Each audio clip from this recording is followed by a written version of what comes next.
today we have relocated to one of our science labs here at Southern Oregon University, and we are ready to get our hands fishy with some salmon dissection. Now, this salmon came to us as a generous donation from the Cold Rivers Fish Hatchery, which also means that it might not look exactly like a wild salmon would. In fact, there's one small but crucial detail that allows us to tell these fish apart. Think back to our discussion of fish hatcheries. How might a hatchery-raised salmon look different from a wild salmon?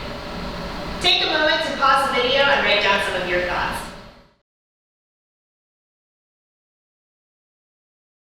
The main difference between a hatchery-raised salmon and a wild salmon is that the hatchery-raised salmon is missing their tiny back fin, which is called an adipose fin, which is right here.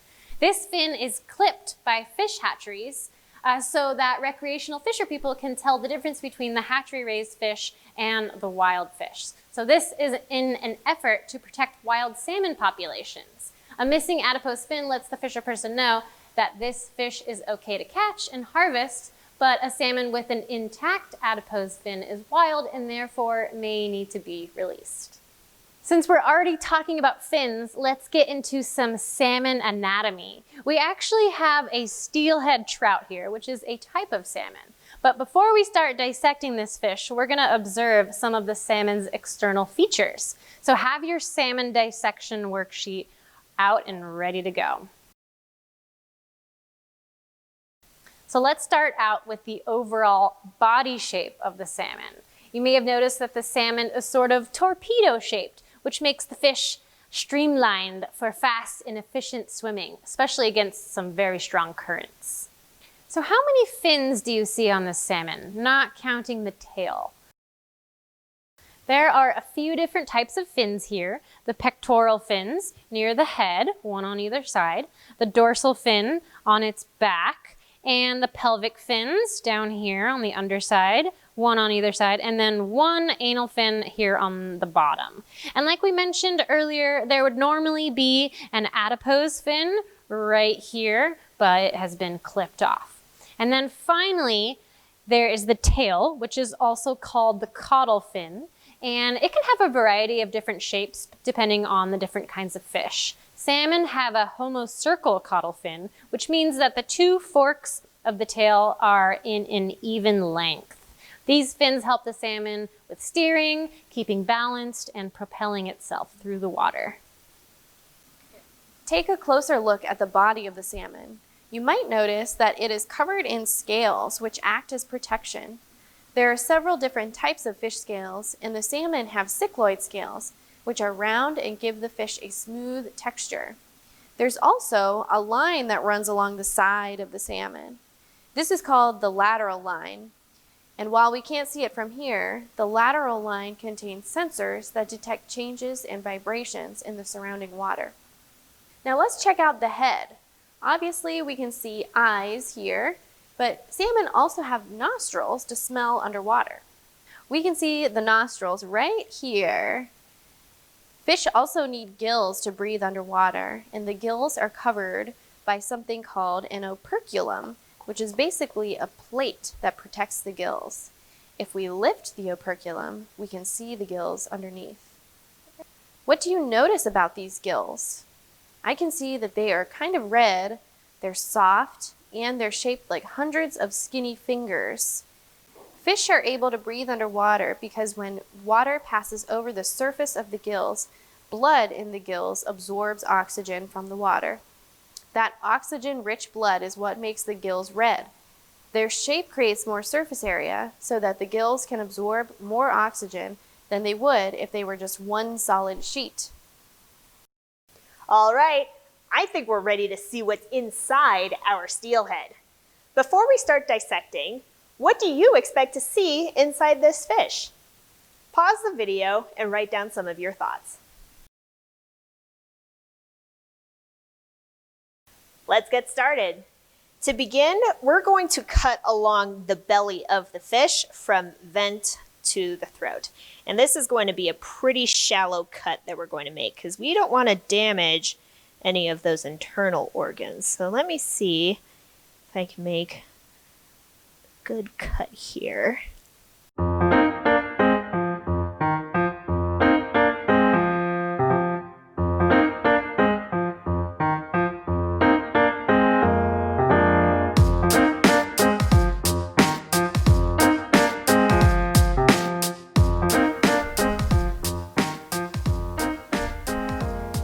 Almost there. We're going to have to cut through the bone holding the pelvic fins together. Alright, that's more like it. And we're just going to very carefully peel this back.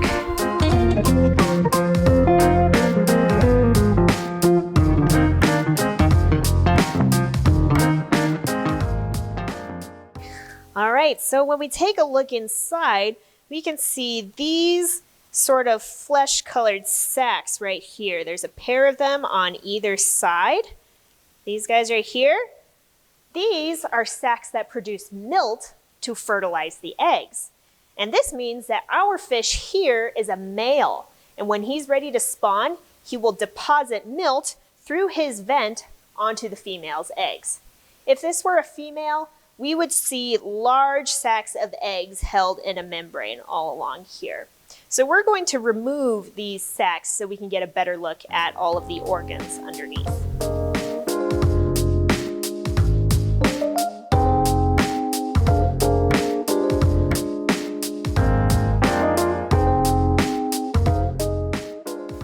There are the milt sacs. The largest organ in our steelhead salmon here is the liver, which helps maintain the right levels of blood chemicals and sugar. And you can see it right here. Here is the stomach, which, like our own stomachs, breaks down food with digestive juices. And at the end of the stomach, we can see the intestines, which absorb nutrients from food and lead to the vent out this way.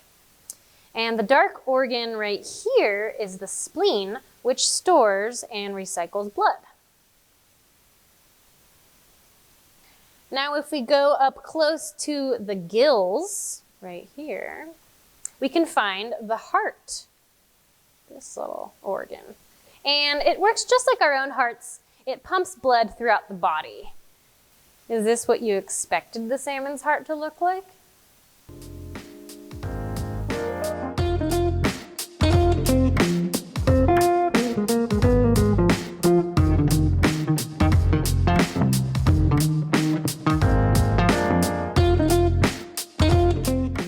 So now if we go back down this way, we can see this thin membrane covering a hollow space. This is the swim bladder, which contains air and allows the salmon to float. Salmon can adjust the amount of air in their swim bladder to allow them to move to different water depths. So we're going to actually try to remove the swim bladder and get behind it and see some more internal organs underneath.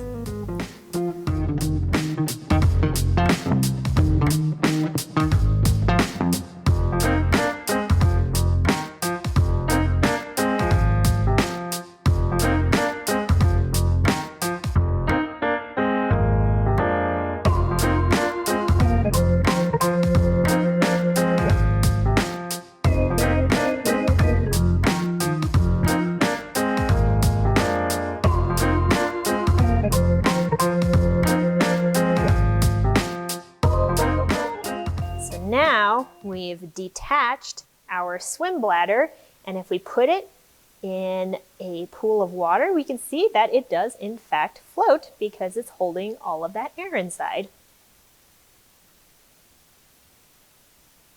So now that we've taken the swim bladder out, we can see that behind the swim bladder, there's this long dark organ running throughout the body. This is the kidney, which keeps the blood clean and produces urine, and it also regulates the balance of salt and water in the salmon's body so it can move between freshwater and saltwater environments. Now I'm just going to take a razor here. There's a light membrane covering the kidney, so I'm just going to try to slice that open and get a closer look.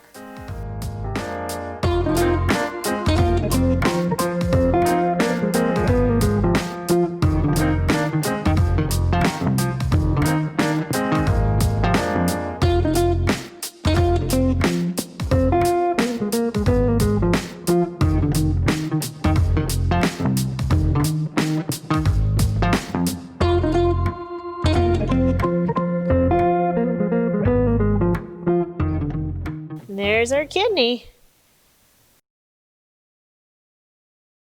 Now we can get a good look at the salmon skeleton. This is the spine or the backbone, which is made up of interlocking vertebrae, so the salmon can be flexible and move from side to side, but it can't move very well up and down. There are a lot of different ribs coming out from the spine, and we are going to try to get a closer look at one.